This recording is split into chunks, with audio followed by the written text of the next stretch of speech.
తాకట్లో ఉన్న మీ బంగారాన్ని విడిపించి ఆ రోజు ఆన్లైన్ రేటుకి కొంటాం. Sharma gold company. నమస్కారం, వెల్కమ్ టు సుమన్ టీవీ. నేను గీతాంజలి. ప్రస్తుతం మనతో పాటు ప్రముఖ ఆధ్యాత్మికవేత్త, ప్రవచనకర్త, డాక్టర్ విద్వాన్ అమరవాది శేషయ్య గురువు గారు ఉన్నారండి. వారి గురించి నేను ప్రత్యేకంగా పరిచయం చేయాల్సిన అవసరం లేదు, ఎంతో మందికి సుపరిచితులే. ఎన్నో పుస్తకాలు రాశారు, స్వయంగా వారే రచన చేసి ఎన్నో పాటలు పాడారు. అంతేకాకుండా శ్రీకృష్ణ పరమాత్ముడి పైన PhD కూడా చేశారు వారు. అంతటి పరిజ్ఞానం వారికి ఉంది. మరి వారిని అడిగి వారి వ్యక్తిగత విషయాలు అలాగే సమకాలీన అంశాలపైన వారి మాటలు విని తెలుసుకుందాం. గురుగారు నమస్కారం అండి. చాలా సంతోషం బంగారు.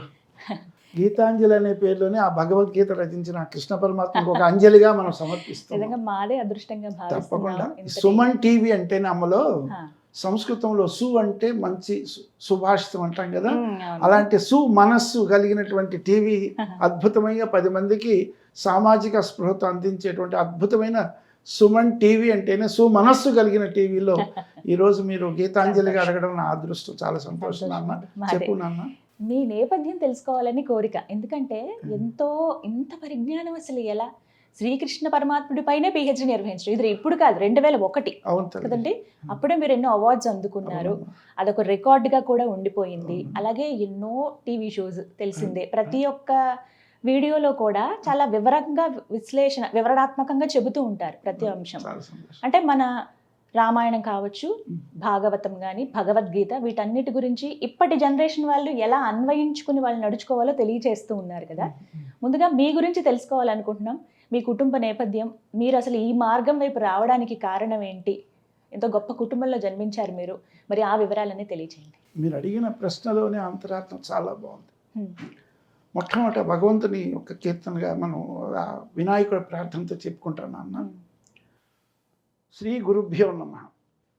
శ్రీల సొబగుగాంచు చల్వారు ధరణిలో ఎవని కరుణ సిద్ధులెసగుచుండు అటిదేవుదలచి అచ్చింతునాత్మలో విఘ్నరాజు గొలువ విఘ్నమున్నే వాగర్ధావివ సంపృక్తౌ వాగర్ధ ప్రతిపత్తయే జగతః పితరౌ వందే పార్వతీ పరమేశ్వరు. ముఖ్యంగా నాన్న, మీరు అడిగిన ప్రశ్నలోనే ఇప్పుడు చెప్పినటువంటి శ్లోకములో వాక్కు అర్థము రెండు కూడా కలిసి ఒకటిగా ఉన్నట్లుగానే జగత్తులకే తల్లిదండ్రులైనటువంటి పార్వతీ పరమేశ్వరులు సనాతన దంపతులు.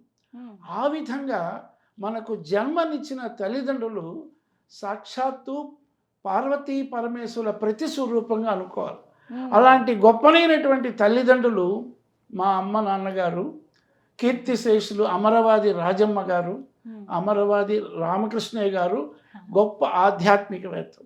ఇకపోతే నా జననీ జన్మ భూమిశ్చ స్వర్గాదపి కరియేసి అంటారు. జనని అంటే తల్లి, జన్మభూమి అంటే పుట్టిన భూమి. నేను తిరుపతికి 48 కిలోమీటర్ల దూరంలో చాలా కుగ్రామం నెరబైలు అనే ఒక అద్భుతమైనటువంటి ప్రదేశం, ప్రఖ్యాతమైనటువంటి సిద్ధేశ్వర స్వామి వెలిసినటువంటి తలకోన దివ్యక్షేత్రం మా గ్రామానికి 9 కిలోమీటర్లు. మా తల్లిదండ్రులకు కూడా అటువంటి సిద్ధేశ్వర స్వామి యొక్క ఆశీస్సులతో 12 మంది సంతానంగా నేను 10వాడిని. అలాంటి గొప్ప పునీతమైనటువంటి జన్మనిచ్చిన నా తల్లిదండ్రులు, అటువంటిది నా జన్మ ప్రదేశం. ఆ తిరుపతికి 60 కిలోమీటర్ల దూరంలో ఉన్న శిరోద్రోణ తీర్థం అనేటువంటిది అద్భుతమైన జలపాతం. వెంకటేశ్వర స్వామి యొక్క పాదాల దగ్గర నుంచి వచ్చే విరజా నది అనేటువంటి విధంగా ఆ ప్రాంతీయులకు ఒక అనుమానం. ఆ సిద్ధేశ్వర స్వామి చాలా గొప్ప. మేము ఇంత అభివృద్ధికి రావడానికి మా తలకోన సిద్ధేశ్వరుడు ప్రకృతి పరమైనటువంటి ఒక అద్భుతమైన ప్రదేశం. అటువంటి తలకోన దివ్యక్షేత్ర సిద్ధేశ్వర స్వామి పాదాల దగ్గర జన్మించానమ్మా. చాలా ఇది నా యొక్క చిన్న నేపథ్యం చెప్తాను తల్లి. మీ విద్యాభ్యాసం కావచ్చు, మీరు పెరిగిన వాతావరణం, ఇవన్నీ ఎలా? అటు తర్వాత మా నాన్నగారు, నేను 68లో SLC పాస్ అయ్యా. 67లో ఒక్కసారి ఒక మాట అన్నారు, నాన్న నువ్వు ఫస్ట్ టైం SLC పాస్ అంటే ఆ రోజుల్లో ఓల్డ్ SLC మాకు 80లో చంద్రగిరిలో పరీక్ష రాశాను హైయర్ సెకండరీ స్కూల్లో. అప్పుడు ఒక మాట అన్నారు, నువ్వు SLC పాస్ అవగా నేను తెలుగు విద్వాన్ చేర్పిస్తాను అన్నాడు. చాలా అద్భుతమైనటువంటి కోర్సు. ఎందుకంటే అందులో మా బావగారు ప్రఖ్యాతమైనటువంటి కీర్తిశేషులు గౌరపిద్ది రామసుబ్బ శర్మ అని అష్టావధి అన్నారు. ఇప్పుడున్నటువంటి మాడగుల మాగపణి శర్మ లాంటి వాళ్ళకి గురువు గారు. వారు అక్కడ మా మా వెంకటేశ్వర ప్రాచ్య కళాశాలలో అధ్యాపకులు. వారి శిష్య ప్రశిష్యులు చాలామంది ఉన్నారు. వారు మా బావగారు అని మా నాన్నగారు చెప్పంగా నేను విద్వాన్లో చేర్పించాను. ఆ విద్వాన్ అయిపోయిన తర్వాత 68-72 అయితే 73లో పండిట్ ట్రైనింగ్ హైదరాబాద్లో ఆంధ్ర కళాశాలలో మా అన్నగారు ప్రఖ్యాత చలనచిత్ర నటులు టెలిఫోన్ సత్యనారాయణ గారు. వారు మా తలకోన ప్రకృతి పరిశ్రమను కూడా పరిచయం చేసి సినిమాకి అద్భుతంగా ఎన్నో వందల సినిమాలు తీశారు అక్కడ. అటువంటి వారు ఈ 74లో నన్ను వచ్చి మద్రాసు తీసుకెళ్లారు ఉద్యోగ నిమిత్తం తెలుగు పండిట్ కోసం. నేను అన్నా నాకు తమిళనాడు నేను రాలేనంటే లేదు నువ్వు రారా, ఒక ఎంఏ చేస్తావు, చాలా అభివృద్ధిలోకి వస్తావు అన్నారు. వారి దైవవాక్కుతో నేను 74 జూలై 29న మద్రాసులో చాలా గొప్ప ఉన్నతమైన పాఠశాల Hindu theological higher secondary school అని కంచి పరమాచార్య స్వామి అక్కడ 1959లో సరస్వతి విగ్రహం ప్రతిష్ఠ చేశారు. ఈరోజు నేను ఒక ఆధ్యాత్మిక కవి అవడానికి బీజం వేసింది ఆ ప్రేయర్ హాల్. అక్కడే 86లో మా అమ్మగారు పోయినప్పుడు కూడా అద్భుతమైన భావావేశంలో కవిత చెప్పాను. అమ్మ లేని చోటు అనురాగపు బీడురా, అమ్మ లోకమ్మున ఆరాధ్యపు సొమ్మురా, అమ్మ కరువైన మాకు అశ్రువులు మిగిలిన ఆ ప్రేరాలు వచ్చిన తాటు. అలాగే అదే విధంగానే నాకు అక్కడ అద్భుతమైనటువంటి మా మద్రాసు నగరంలో 50 కిలోమీటర్లలో కరుమార్యమ్మ తిరువేర్కాడని ఒక అమ్మవారి క్షేత్రం ఉంది. ఆ దేవి ఉపాసకులు నన్ను చూసి అమ్మవారి పైన పాటలు రాయనట్టు. నేనేం రాస్తాను అంటే అమ్మ చెప్తున్నాడు. 86లో 24 పాటలు రాశాను. ఆ పాటల్లో కూడా అమ్మవారి గురించి అద్భుతంగా వచ్చింది. మచ్చుకు ఒక్క నిమిషం వినిపిస్తాను. అమ్మా దేవి కరుమార్యమ్మ, అమ్మ దుర్గమ్మ మా కనక దుర్గమ్మ, మా కనక దుర్గమ్మ, అమ్మలా గన్నయమ్మ మాయమ్మ, అమ్మ దుర్గమ్మ మా కనక దుర్గమ్మ, మా కనక దుర్గమ్మ. ఏ పేరున పిలిచినా ఏ రూపున కొలిచినా శాంతము నీవెనమ్మా, ప్రశాంతి నీడ నిలుపవమ్మ, అమ్మ దుర్గమ్మ మా కనక దుర్గమ్మ, మా కనక దుర్గమ్మ అని మొట్టమొదటిగా నేను రాసిన పుస్తకంతో ఇప్పటికి దాదాపు 37 పుస్తకాలు ఆయన వచ్చాయమ్మా. అందులో నా యొక్క పిహెచ్డి కూడా చేయడానికి మాది రామచంద్ర మిషన్ ఉంది. ఎప్పుడైతే నేను ఈ విధంగా హిందూ థియలాజికల్లో చేరానో నేను ఆధ్యాత్మిక అవడానికి బీజం పడింది అది హిందూ థియలాజికల్ ప్రేరాలు. అటు తర్వాత 88లో మా గురువు గారు కీర్తిశేషులు ముడుంబై నరసింహాచారి గారిని గొప్ప వైష్ణవ కళాశాల సంస్కృతాంధ్ర పండితుడు, గొప్ప ఆసుకవి. వారు మా రామచంద్ర మిషన్ సహజ మార్గ రాజయోగంలో 88 నుంచి నేను అభ్యాసి. చాలా అద్భుతమైంది. అంటే గృహస్థ జీవితం చేసుకుంటూ మన అంతరాత్మలో ఉన్నటువంటి పరమాత్మను ప్రాణాహుతిగా లాలాజీ మహారాజ్ గారు అన్నటువంటి అతను గురువు గారు స్థాపించిన ఆయన 1873. 1899లో ఆయన ఫాలో అయ్యారు బాపూజీ మహారాజ్ గారని. వారు షాజహాన్పూర్లో 1945 మార్చి 31 స్టార్ట్ చేశారు. వారి యొక్క అనునాయులే పార్థసారథి రాజగోపాల్ చెన్నైలో బాపూజీ మేము వారి హయాంలో నేను చేరాను. అదే ఇప్పుడు ఇక్కడ ఖానా శాంతివనం అని వారి సక్సెసర్ వారు దాదీజీ గారు ఉన్నారు. చాలా గొప్ప సంస్థ అమ్మ. అటువంటి ఆ రాజయోగం అనేది నేను సాధనలో ఉన్నాను. అది ఈ విధంగా నేను ఆధ్యాత్మికం రావడానికి ముఖ్యంగా అన్నిటికంటే మా అమ్మగారు కారణం. ఆమె రాజరాజ ఉపాసకురాలు. చిన్నప్పుడు వారి ఆశీస్సులతో ఒక దైవానుగ్రహం అయింది నాకు. ఆ దైవానుగ్రహం వల్ల ఈరోజు ఆధ్యాత్మికమైన వైపు రావడానికి మా అమ్మగారు తల్లి అనేటువంటిది సంస్కృతంలో ఎల్ల భాషలకు తల్లి అన్నట్లు తల్లిని మించిన దైవం లేదు కాబట్టి ఆవిడ శక్తి స్వరూపంగా ఇందాకే నన్ను కదా వాగర్తావిలో సాక్షాత్తు పార్వతీ పరమేశ్వర ప్రత్యక్ష స్వరూపం.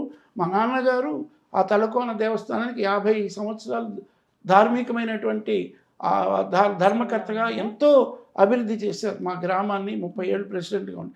ఇది నా చిన్న నేపథ్యం నాన్న. అది విషయం. అదృష్టంగా భావిస్తున్నాము ఇలాంటి వారితో పరిచయం. కానీ చాలా అంశాల పైన మాట్లాడదలుచుకున్నాను. తప్పకుండా ముఖ్యంగా అంటే అమ్మవారి అనుగ్రహం నిజం. అదైతే ఎన్నిసార్లు విన్నా తనివి తీరనిది కృష్ణ లీలలు. తప్పకుండా వారి గురించి ఎంత చెప్పినా ఇంకా వినాలనే అనిపిస్తూ ఉంటుంది. తప్పకుండా తల్లి. మీకు ఎందుకు అనిపించింది శ్రీకృష్ణ భగవానుడి పైన అది పిహెచ్డి మా చేయాలి? రామచంద్ర మిషన్ ఆశ్రమంలో ఉండేటప్పుడు మా గురువు గారు చెప్పారు, ముడుంబై నరసింహాచారి గారు. ఎందుకంటే ఈ రామచంద్ర మిషన్ కూడా కృష్ణ పరమాత్మ సంబంధమైనటువంటిదిగా యోగమాయలు అటువంటిది. వారు ఏమన్నారంటే, చిన్నప్పటి నుంచి నాకు ఆవులంటే చాలా ఇష్టం. వారు ఏం చేశారు, నా పిహెచ్డి వైవాస్ అప్పుడు కూడా 29 ఆగస్టులో జరిగింది 2001లో. వారు ఏం చెప్పారు, మీకు గోవులంటే అనురక్తి, గోపాలుడంటే భక్తి కదా, కాబట్టి మీరు అటువంటి కృష్ణుడి పైన ఆంధ్ర మహాభారత భాగవతాల్లో పిహెచ్డి చేయండి అన్నారు.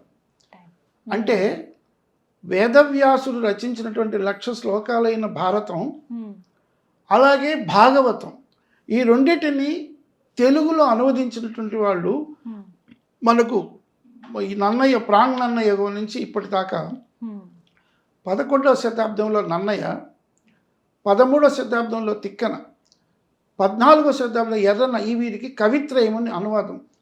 వీరు రచించినటువంటి ఆంధ్ర మహాభారతంలో కృష్ణ పాత్ర తీసుకోండి, అలాగే పోతన మహాభాగవతంలో నుంచి కృష్ణ పాత్ర తీసుకొని ఈ రెండింటినీ కూడా కృష్ణ పాత్రలో తెలుగులో ఏ విధంగా చెప్పబడిందో మీరు చెప్పాలి అని నాకు ఒక ఇన్స్పిరేషన్ ఇస్తే అద్భుతమైనటువంటి విషయంగా నేను రాశాను. ఎన్ని రోజులు అయింది? అది 1995 నుంచి 2001 వరకు చేశాను అన్న. అంటే చాలా టఫ్ సబ్జెక్ట్, అయితే చాలా గొప్ప విషయాలు మా గురువు గారు నేర్పించారు. ఇక్కడ ఒక ప్రశ్న అడుగు. చెప్పండి తల్లి. మామూలుగా మనసు పెట్టి ప్రార్థిస్తేనే ఆయన వచ్చేస్తాడు, అవును. ఏదో ఒక రకంగా దర్శనం ఇవ్వడము, ఆయన లీలలు అవునమ్మా. చూపించడము చూస్తాం. 6 ఏళ్ల పాటు సుమారుగా అవునమ్మా. మీరు అంత పరిశోధన చేసి పిహెచ్డి చేశారు. మీకు కలిగిన అనుభవం చెప్తారా? ఖచ్చితంగా తల్లి. ఎప్పుడైతే నేను చిన్న వయసు నుంచి కూడా గోసేవ చేశాను, ఆ యొక్క కృష్ణ భగవానుడే నాకు అందించినటువంటి ఒక ప్రేమ కానుక అనుకుంటే. ఎందుకంటే కృష్ణ పరమాత్మ ప్రేమ పెన్నిది. ఆ కృష్ణుడి గురించి నేను చాలా చెప్పాను, ఆ కృష్ణ పరమాత్మ గురించి చాలా పాటలు రాశాను. నందకుమార నవనీత చోరా అని, యశోద తనయ యమునా తీర విహార గో బృందావన వాస గోవర్ధన గిరిధారి గోపాల. ఆ విధంగా ఆ కృష్ణ పరమాత్మ. అంతెందుకమ్మా, నేను అభిషేక దర్శనం చేసుకున్నప్పుడు వెంకటేశ్వర స్వామి నాకు సాక్షాత్తు కృష్ణులాగే దర్శనం ఇచ్చారు తిరుమలలో. అవునమ్మా, నిజం, వాస్తవం చెప్తున్నా. అంటే ఇంకొక రహస్యం ఇక్కడ చెప్పాలి నాన్న. మనకు త్రేతాయుగములో దశావతారాల్లో మొదటి 5 అవతారాలు ఉన్నాయి. కృతయుగంలో మత్స్య కూర్మ వరాహ వామన నరసింహ అని. త్రేతాయుగములో రామో విగ్రహాన్ ధర్మ, అటువంటి రామావతారం. అలాగే వసుదేవ సుతం దేవం కంసచానూరమర్ధనం దేవకీ పరమానందం కృష్ణం వందే జగద్గురు. జగత్తునికి గురువైన వాడు. ఈ 10 అవతారాల్లో సంపూర్ణ అవతార పురుషుడు శ్రీకృష్ణుడు ఒక్కడే. అందుకని ఇప్పుడు జరిగేటువంటిది కూడా కృష్ణ యుగం అని నా భావన. ఇప్పుడు ఉదాహరణకి టీచర్గా ఒక హెడ్ మాస్టర్ రిటైర్డ్ అయితే మరొక హెడ్ మాస్టర్ వచ్చేంత లోపల ఇన్ఛార్జిగా ఇప్పుడు ద్వాపర యుగం అయిపోయి 5,000 సంవత్సరాలు రాబోయే కలియుగ అవతారానికి పూర్వం ఇప్పుడు మనకు సాక్షాత్తు వెంకటాద్రి సంస్థానం బ్రహ్మాండే నాస్తికించిన వెంకటేశ సమోదేవో నభూతో నభవిష్యతి. వెంకటాద్రికి మించిన పర్వతం లేదు, వెంకటేశునికి మించిన దేవుడు లేడు. వెమ్మనగా పాపములను కటాపోగొట్టువాడు. అటువంటి వెంకటేశ్వరుడే కృష్ణ పరమాత్మగా మనకు ఉన్నాడు అనేది వాస్తవమైన మా మనసులో. అందుకని అటువంటి కృష్ణుడి పైన ఎంత చెప్పినా తక్కువే. ఎన్నో పాటలు మీరాబాయి పాడింది, ఎన్నో విధాలు. మనకు ఆ కృష్ణుడి గురించి చెప్పాలంటే ఆ జయదేవుని అష్టపది, ఇలా ఎన్నో ఉన్నాయి నాన్న. అలాగే కృష్ణ పరమాత్మని గురించి భాగవతంలో కూడా రాయడానికి ఒక కారణం ఉంది. మీరు అడిగారు కాబట్టి భారతం మనకి ఏమి తెలుపుతుంది, భాగవతం ఏమి తెలుపుతుంది ఆ ప్రశ్నకు కృష్ణుడు ఈ సమాజానికి ఇచ్చిన సందేశం ఏంటో చెప్తాను సూక్ష్మంగా. భారతం ధర్మ నీతిని, పవిత్రాణాయ సాధూనాం వినాశాయ చ దుష్కృతాం ధర్మ సంస్థాపనార్థాయ సంభవామి యుగే యుగే అన్నాడు. ధర్మాన్ని నెలకొల్పడం కోసమే యుగ యుగములో పుడుతుంది. అందుకే మా గురువు గారు నాకు భగవద్గీత గురించి చెప్తూ 5 చాప్టర్స్, మొట్టమొదటి దాంట్లో భారతం మొదటి చాప్టర్, రెండవది భాగవతం, మూడవది భారత భాగవతాల్లో కలిపిన అనాలిసిస్, నాలుగవది భగవద్గీత సారతమాంసంలో ఒక చాప్టర్ ఇచ్చారు. అందులో వారు ఇచ్చిన అద్భుతమైన విషయం ఏంటంటే భగవద్గీతలో 700 శ్లోకాలు ఉంటే 701, అందులో మొదటి శ్లోకంలో ఉండేటువంటి మొదటి అక్షరం ద, చివరి శ్లోకంలో ఉండే చివరి అక్షరం మా, ఈ రెండూ కలిపితేనే ధర్మం అని ఒక సూక్ష్మమైన విషయం. ఎందుకంటే భగవద్గీతను సంజయుడు ధృతరాష్ట్రుడికి చెబుతుంటాడు, యుద్ధఘట్టంలో భీష్మ పర్వంలో చెప్తాడు. ఆ సమయంలో మొట్టమొదట ప్రశ్నించేవాడు ధృతరాష్ట్రుడు, ధర్మక్షేత్రే కురుక్షేత్రే అని మొదలెడతాడు. అటువంటి ధ అనేది మొదటి అక్షరం. చివరిలో యత్ర యోగేశ్వరో కృష్ణ యత పాత్రో ధనుర్ధర తత్ర శ్రీ విజయోర్భూతి ధ్రువానీతిర్మతిర్మమ. ఎక్కడైతే యోగేశ్వరుడైన కృష్ణుడు ఉంటాడో, ఎక్కడైతే ధనుర్ధారి అయినటువంటి అర్జునుడు ఉంటాడో అక్కడ విజయం లభిస్తుంటే రాబోయేటువంటి యుద్ధ అనంతరమైనటువంటి విషయాన్ని ముందే సూచించినటువంటి శ్లోకం ఆ యొక్క చివరి. అదే ధర్మం కోసమే, ధర్మో రక్షిత రక్షిత. అటువంటి ధర్మాన్ని నెలకొల్పబడిందే భారతం. భా అనగానే ప్రకాశం. అటువంటి విధంగా భారతం ఈ కృష్ణ సందేశంగా మనం తెలుసుకున్న విషయం, వేదవ్యాసుడు విరచించినటువంటి ఈ మహాభారతాన్ని తనకు 9 శిష్యులు ఉంటారు. ఆ 9 కూడా పైలుడు, వైశంపాయనుడు, సుమంత్రుడు, జైమిని 9. అందులో వైశంపాయనుడే మహాభారతాన్ని జనమేజయుడికి చెప్తాడు. అటువంటి వేదములను విభజించిన వాడే వేదవ్యాసుడు. ఇంకోటి నాన్న, మనం తెలుసుకుంటే ఒక సూక్ష్మంగా ఒక విషయం, ఈ వేదవ్యాసుడి గురించి పూర్వంగా మనం నవబ్రహ్మలను ఉన్నారు. ఆ నవబ్రహ్మలను మహావిష్ణువు యొక్క దీనిపైన బ్రహ్మ సృష్టిస్తాడు. అటువంటి నవబ్రహ్మలు సృష్టికి కారణభూతులవుతారు. అటువంటి విధంగా మరీచి, ఈ 9 మంది మరీచి, భృగు మహర్షి, అలాగే వశిష్ఠుడు, అత్రి, ఇలాంటి 9 మందికి పులస్త్యుడు, 9 మంది భార్యలు, కర్దమ ప్రజాపతి, దేవహూతి అనేటువంటి వారికి 9 మంది కుమార్తెలు విష్ణువు యొక్క ఆశీస్సులో పుడతారు. ఆ వారి చివరికి కొడుకు కూడా కపిల మహర్షి ఆమెకు. ఇటువంటి 9 మంది, మరీచుడికి కలకు జన్మించినవాడే కశ్యపుడు. అటువంటి కశ్యపుడికి గోగణం సృష్టించినవాడు. అటువంటి కశ్యపుడికి అతిథికి ఈ యొక్క 13 మంది కుమార్తెలు దక్షిణ కుమార్తెలు. అతిథి దేవతాంశం పుట్టినవాడు ఆదిత్యం. ఈ నవగ్రహాలు కూడా అలాగే వస్తుంది, అది వేరే సబ్జెక్ట్. అందువలన ఈ విధంగా సృష్టికి కారకులైన వాళ్ళలో వేదవ్యాసుడు ఎక్కడి నుంచి వచ్చాడంటే నవబ్రహ్మల్లో ఒకడైన వశిష్ఠుడికి శక్తి కుమారుడు, శక్తి కొడుకు పరాశరుడు, పరాశరుడుకు వేదవ్యాసుడు, వేదవ్యాసుడు కొడుకు శుకుడు.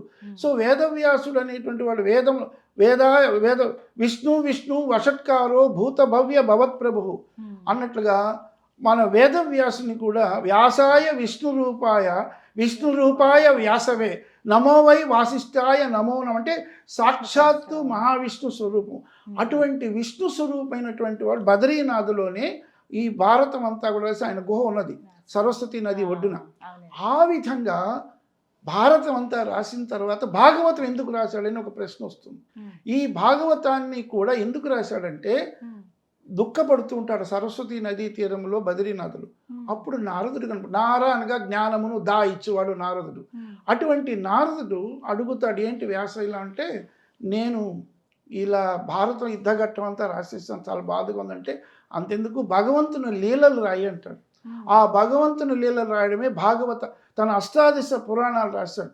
అందులో శాక్తేయ పురాణాలు 6, విష్ణు పురాణాలు 6, అలాగే శివ పురాణాలు 6. కాబట్టి వేదశాస్త్ర పురాణ ఇతిహాస కావ్యాదులు మన భారతీయ సంస్కృతికి పునాదులు. ఆ విధంగా భాగవత పురాణాన్ని రాశాడు. అటువంటి భాగవతాన్ని తెలుగులో అద్భుతంగా సహజ పాండితుడైన పోతన మహాకవి వర్ణించిన భగవంతుని లీలల్లో అనేక ఘట్టాలు ఉన్నాయి. అందులో ఒక గజేంద్ర మోక్షం చాలు. శరణాగతికి ఇది కృష్ణ సందేశం. భగవంతుడు భక్తి ఉన్న చోట భగవంతుడు ఉంటుంది. ప్రేమకు దాసుడు భగవంతుడు, అహంకారానికి కాదు. అటువంటి విధంగా ఆ యొక్క గజేంద్ర మోక్షములో ముసలి బారిపడినప్పుడు అద్భుతంగా ఒక శరణాగతి పద్యం ఉంది. ఏనుగు కొడుకుంటుంది. అద్భుతంగా ఆ పద్యాన్ని వర్ణించిన ఘట్టం చాలా గొప్పది. యవ్వనిచే జనించు జగము యవ్వని లోపల నుండు లీనమై యవ్వని డందుడిందు పరమేశ్వరుడెవ్వడు అనాది మధ్యలయుడెవ్వడు సర్వము తనయైన వాడెవ్వడు ఈశ్వరుని శరణంబు వేడెదన్. చూసారా, ఆ ఒక్క పద్యం శరణాగతి అనే దాంట్లో అద్భుతంగా ఉన్నది. భగవంతుడికి శరణ కోవడమే, అయ్యా నాకేం తెలీదు, అన్యదా శరణం నాస్తి త్వమేవ శరణమం అన్నప్పుడే సిరికింజప్పడు శంకు చక్ర గది అలా వచ్చి కాపాడాడు. అంటే భాగవతం మనకు భక్తిని తెలుపుతుంది, భగవంతుని లీలలు తెలుపుతుంది. అలాగే మన భారతం ధర్మ నీతిని తెలుపుతుంది. అంతెందుకు రుక్మిణీ కళ్యాణ ఘట్టంలో కూడా అద్భుతమైన ఒక శక్తి పూజను గురించి రుక్మిణి వర్ణించిన ఘట్టం భాగవతంలో అద్భుతంగా చెప్పబడింది. తను బ్రాహ్మణ్ణి పంపిస్తుంది, ఆ యొక్క అగ్నిదోతటనే బ్రాహ్మణ్ణి. అతడు వెళుతాడు, రాడు. అప్పుడు కృష్ణుణ్ణి వివాహం చేసుకోవాలనుకుంటుంది. వాళ్ళ అన్నేమో రుక్మిణి వేరే వాడికి శిశుపాలు.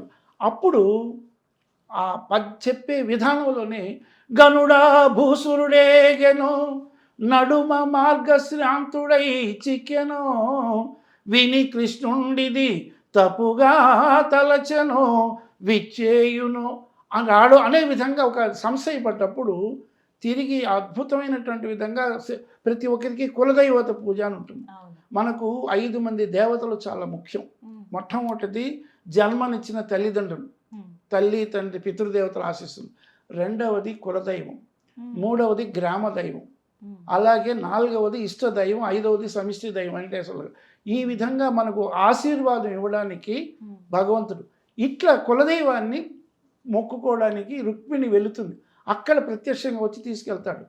అద్భుతంగా ఆ శ్రమంలో పోతన వర్ణించిన ఘట్టం నమ్మితి నామనంబున సనాతనులైన ఉమా మహేశులన్ మిమ్ము పురాణ దంపతుల మేలు భజింతు గదమ్మ నిన్నమ్మిన వారి హరింపతి చేయుమమ్మ నిన్నమ్మిన వారికెన్నడును నాశము లేదు కదమ్మ ఈశ్వరి. ఇప్పటికీ కూడా మనం వివాహ సందర్భంలో వివాహస్తులో ఆ కన్యకు గౌరీ పూజ చేయిస్తాం చూసారా, ఆ విధంగా వచ్చినటువంటి వివాహ వ్యవస్థ.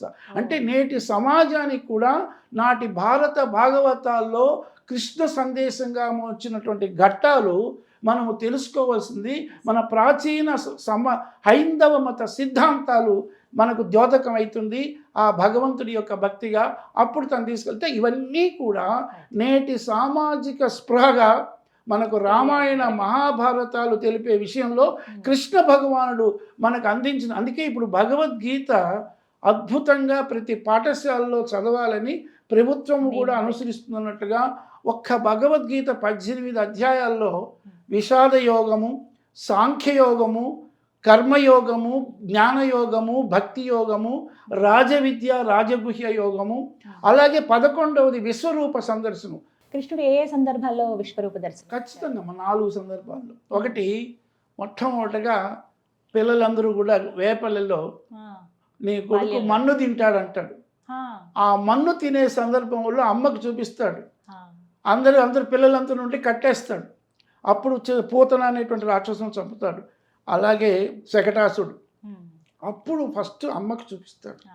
తల్లిని మించిన దైవం లేదని యశోదకు చూపిస్తాడు.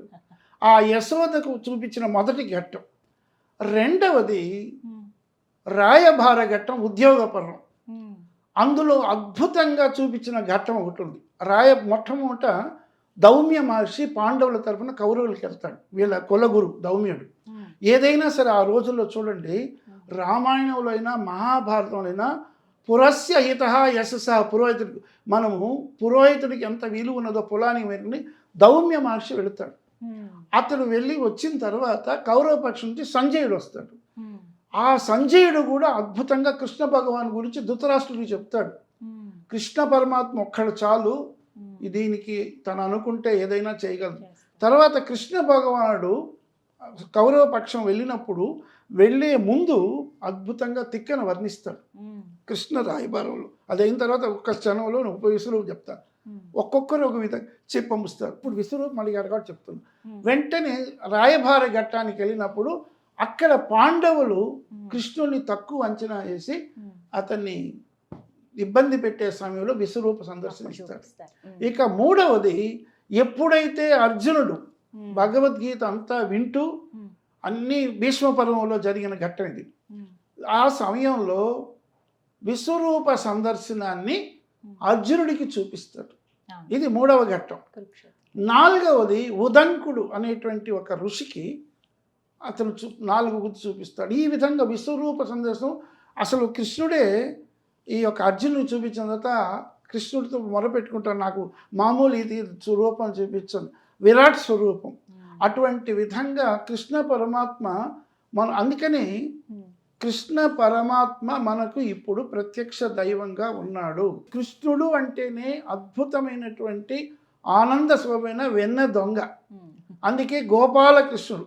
మరొక విషయంగా చెప్పాలంటే కృష్ణ పరమాత్మ గురించి ఆయన లీలల్లో అద్భుతమైనటువంటి విధంగా పోతన వర్ణించాడమ్మా. రాసలీల అని ఒకటి ఉంది. ఆ యమునా నది తీరంలో ఆ వస్త్రాలన్నీ దొంగలించినప్పుడు పోతన వర్ణించిన ఘట్టం, నల్లనివాడు పద్మనయనంబులవాడు కృపారసంబుపై చల్లెడువాడు మౌళి పరిసర్పిత పింఛమువాడు నవ్వు రాజిల్లెడి మోమువాడొకడు మీ పొదల మాటున లేడు గదమ్మ చెప్పరే. వీతను ఆ యొక్క రాసలీలలో గోపికలు అడుగుతారు, అతని పర్సనాలిటీ నల్లగా ఉంటాడు, నల్లని వాడు పద్మ నయనములు, పద్మం వంటి తామర వంటి కళ్ళును కలిగిన వాడు, కృపారసంబు పై చల్లుడు, దయా అనే రసాన్ని అంటే అంత దయార్థ స్వభావుడు, మీ పొదల మాట మల్లెతీగలు అన్నాడు. అంటే ఆ వర్ణనలోనే కృష్ణుని యొక్క మహత్యం తెలుస్తుంది. అంటే ఈ విధంగా ఎన్నో విధాలుగా కృష్ణ పరమాత్మల గురించి తెలుసుకోవాలంటే మనకు చాలా ఉన్నాయి. కాబట్టి కృష్ణుడికి మించిన దైవం లేదు. అంటే ఇప్పుడు కలికాలములో సంపూర్ణ అవతార పురుషుడైనటువంటి ఆ కృష్ణుడి వల్ల మనం నేర్చుకోవాల్సింది ఒక్క భగవద్గీత ఒక్కటి చాలమ్మా. ఇది నాన్న మీరు అడిగిన ప్రశ్నలు చాలా ఉన్నాయి, వివరించారు. చాలా సంతోషం. ఇంకా ఎన్నో విషయాలు చాలా ఉన్నాయి. ఎపిసోడ్ల వారీగా తప్పకుండా సూక్ష్మంగా నేను మాట్లాడుతున్నా. సంతోషం అండి, ధన్యవాదాలు.